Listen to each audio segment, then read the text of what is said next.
चाचा चौधरी और गुरु बामा। एक दिन चाचा चौधरी और साबू शहर के ठेकेदार को इमारती लकड़ी चाहिए, इसलिए इस जंगल के कुछ पेड़ काटने होंगे। चाचा जी, जो पेड़ काटने हैं आप उन पर निशान लगाइए, तब तक मैं नाश्ता करके आता हूँ। चाचा चौधरी पेड़ों की तरफ चल देते हैं। साबू के लिए 10-15 पेड़ काटना मुश्किल नहीं है और निशान लगाना शुरू करते हैं। यह पेड़ पूरा बढ़ चुका है, इसे काटना ठीक रहेगा। दूसरे वृक्षों पर निशान लगाने के लिए आगे बढ़ना चाहिए। इधर धमाका सिंह और गोबर सिंह। धमाका सिंह पूरा जंगल छान मारा, मगर कोई शेर नजर नहीं आया। शायद उन्हें खबर हो गई है कि गोबर सिंह शिकार को निकला है, इसलिए सारे छुप गए हैं। आहा, एक गीदड़ नजर आया है, लेकिन उसका शिकार शेर से भी ज्यादा रोमांचक होगा। गीदड़? हाँ, देखो। चाचा चौधरी, सचमुच इस गीदड़ की खाल हमारे ड्राइंग रूम की शोभा बढ़ाएगी। वो दोनों एक पेड़ पर चढ़ जाते हैं। ऊपर आ जाओ। मगर गोबर सिंह, पेड़ पर क्यों चढ़ रहे हो? क्योंकि जमीन पर चाचा चौधरी हमें हमेशा चकमा देकर निकल जाता रहा है और यहाँ से छुपकर हम उसे आसानी से निशाना बना सकते हैं। इधर साबू। नाश्ता हो गया, अब काम पर चला जाए। जिन पेड़ों को काटना है चाचा जी ने उन पर निशान लगा दिए होंगे। पहला निशान इस पेड़ पर लगा है। इधर गोबर सिंह और धमाका सिंह। बस अगले क्षण तुम उसको जमीन पर मरा पाओगे। साबू कुल्हाड़ी का वार पेड़ पर करता है और एक झटके में पेड़ के 2 टुकड़े हो जाते हैं। ओह, ये क्या? गोबर सिंह और धमाका सिंह जमीन पर आ गिरते हैं।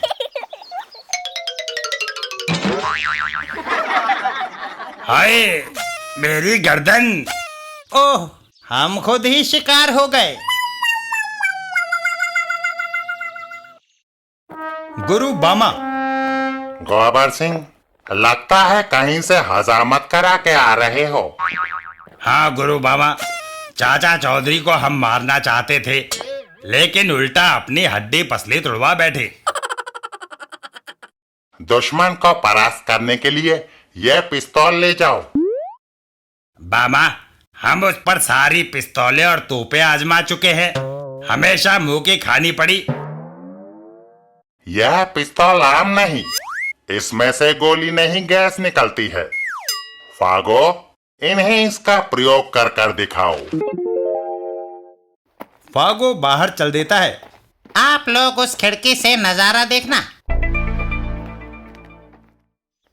घर के बाहर। तांदो, मुझे सलाम करो। हो, क्या कभी तुमने हाथी को चूहे को सलाम करते देखा है? मोटे तरबूज, तुम्हारी ये हिम्मत, तुम्हें इसकी सजा मिलेगी। फागो उस पर गैस फायर कर देता है और पहलवान जमीन पर ढेर हो जाता है। देखो, गैस का धुआं छटते ही वह पहलवान जमीन पर गिर पड़ा। क्या वह मर गया? नहीं, ये गैस आदमी को आधे घंटे के लिए बेहोश कर देती है। तुम चाहो तो उस बेहोश आदमी का गला कुल्हाड़ी से काट सकते हो। गोबर सिंह और धमाका सिंह वहां से पिस्तौल लेकर चल देते हैं। ये लाजवाब चीज है, इससे हम साबू और चाचा चौधरी दोनों को बेहोश करके उनकी गर्दनें कुल्हाड़ी से काट देंगे। इधर चाचा चौधरी और साबू। चाचा जी, जितने पेड़ों पर आपने निशान लगाए थे वह सब काट दिए गए हैं। ठीक है साबू, इस जंगल की ताजी हवा में अब हम कुछ देर योगाभ्यास करेंगे। साबू, एक लंबी सांस लेनी होगी और जब तक मैं ना कहूं वायु को अंदर रोके रखना होगा। कितनी देर तक? 1 घंटा। है? इतनी देर? पुराने जमाने में ऋषि मुनि पूरे दिन तक सांस रोके रखते थे और लंबी उम्र जीते थे। धीरे धीरे लंबी सांस अंदर खींचो। खींच ली। रोको। इधर गोबर सिंह। बस ये तुम्हारी आखिरी सांस है। गोबर सिंह गैस फायर कर देता है। बेहोश होते ही मैं उनका सिर काट दूंगा। इधर गुरु बामा। फागो, अब तक गोबर सिंह के दुश्मन धराशायी हो गए होंगे। आओ चलकर देखें। जंगल में। है? गोबर सिंह और उसका साथी दोनों बेहोश। हमसे गलती हो गई। हमने उन्हें संरक्षण मास्क नहीं दिए, जिससे गैस सांस द्वारा उनके अंदर चली गई। मगर ये दोनों क्यों नहीं बेहोश हुए? क्योंकि 1 घंटे तक हमने सांस रोकी हुई थी। मैं गैस की पिस्तौल से अभी तुम्हें बेहोश कर देता हूँ। साबू, सांस बाहर छोड़ो। साबू एक जोरदार सांस बाहर छोड़ता है और गुरु बामा फागो के साथ हवा में उड़ जाता है। है?